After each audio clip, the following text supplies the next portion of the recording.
Welcome to Money in the Air, the music podcast about neighboring rights, the royalties you earn from the public performance of your recordings and the business of music in general. Brought to you by IFR, the International Association for Artists and Rights Holders. I'm Andrew, a royalty consultant helping artists to collect on their value. Hi, I'm Gina Deacon. I work for Absolute Rights Management and I work with record labels and artists to ensure we claim the royalty income due to them. I'm Stacey Haber and I'm from Inside Baseball Music Publishing. Hi, I'm Tanya Oliveira. I work for Transparence Entertainment Group. I focus on World X USA neighboring rights on the performer side and rights holder side. Hi, welcome back to Money in the Air, the neighboring rights podcast brought to you by IFR, the International Association for Artists and Rights Holders. We have an update for you. We're going to talk about evidence required for registrations because things have changed and it's not good. Tanya, can you give us a brief overview of the change, please? Of course, happy to. SENA is the Dutch CMO for performers and rights holders. Now, on the performer side, if you're registering the recordings you've performed on or your representative is, you now have to submit evidence for every single track, regardless of if it was a soft release last year or it came out on Motown in the 60s. They need evidence for everything. So it's a Discogs link is the ideal evidence. You can quickly just copy and paste that link and it's very straightforward. And if you don't submit evidence in 120 days, they delete the recording, but that doesn't stop you from reclaiming it as long as you can find the evidence. And so that's been in effect since January this year. And Discogs is a great source for track-specific credits. All the CMOs refer to it. And Jackster, which I'll let you talk a bit more about, Stacey, that's up and coming. The CMOs are kind of slowly but surely starting to refer to Jackster as they do to Discogs, which is great. That's brilliant. In a very bad kind of way. Thank you very much, Sana. What if you're migrating a catalog from, like if you're just separating it out from another territory where you were worldwide? Could you not just take the registrations from the previous CMO as evidence? I'm not sure because obviously if you're with PPL for most of Europe and you make your claims at PPL, as you know, they don't ask evidence for every single track.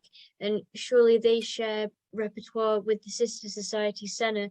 And I imagine they have their own processes internally. Maybe there's a team at PPL that now attach evidence for SENA, but yeah, I'm not sure. I would think that the PPL registration, especially if it's something that's a catalog and it's in excess of X number of years, is the evidence. Because if you've been collecting and no one's objected for all this time, that's got to be evidential of something. Just speaking as a lawyer, there's precedent. Yeah, but also if you're migrating a catalog, which will have 200, 500 titles in it, getting evidence for all of that is a huge task. And I don't believe that they're researching based on the evidence that you give them. I also have other questions about this international mandate. So Sound Exchange just published that they have over 500,000 members. Does that mean that Sound Exchange, on behalf of all of their members, needs to provide evidence for every single track that is being collected from the Dutch society for those claims to remain active as part of their international mandate? That's such a valid question because, a lot of CMOs, that's what they do. They represent thousands and thousands of performers. And this is from the representative side that, yes, we have to attach evidence for every single track. Do the CMOs do that? Do they have the same process? We don't know. If so, it would be extremely time consuming. And if a client of yours or a performer and your PPL mandate included the Netherlands, and then you decided to resign, withdraw, and you're signing up with SENA directly, for regional only mandate in the Netherlands, you would not need to, in theory, attach all that evidence because, yes, PPL made the claims, they've migrated across, they've been accepted. And this rule of SENA's is since the new year, so it's recent. And because I've noticed that with certain clients that have been with SENA for years and years and years, or they had the Netherlands looked after by a different CMO for a decade or so. And when I log on, they're all there, they're earning money. They're not asking for evidence. It's for like new signings or it's like if someone wasn't represented at all in the Netherlands and suddenly I'm signing up with SENA and then I upload 3,000 tracks and it's like, great, thanks. So, send 3,000 Discogs link. If you're grandfathered into SENA already, meaning you're there, you don't need the evidence. It's only for new claims. Correct. Okay, got you. Even though new claims, 3,000 new catalog that was never registered, little daunting, but okay. So that's really interesting. And do we know why SENA has done this, brought in this new rule as of January? Have they had problems with claims before? Yeah, I don't know. I've asked other IFL members; they're not sure either. They're also frustrated just because of the time-consuming aspect. So do we know how much money SENA is worth? Is it worth going directly with them in light of this if you have a new big catalog? License income for 2020 was 53 million euros or 56. Yeah, they pay well because they pay also like usage in like commercials, and if a song that you performed on was used in like a TV advert, I know you say commercial, that gets neighboring rights, which is pretty cool, and they pay for jingles as well. So there's a lot of scope in the Netherlands. Going back to what's good evidence, so Discogs obviously, and that's all user generated by the public and by the artists themselves. So they're in the best position to know. And the same with Jaxsta.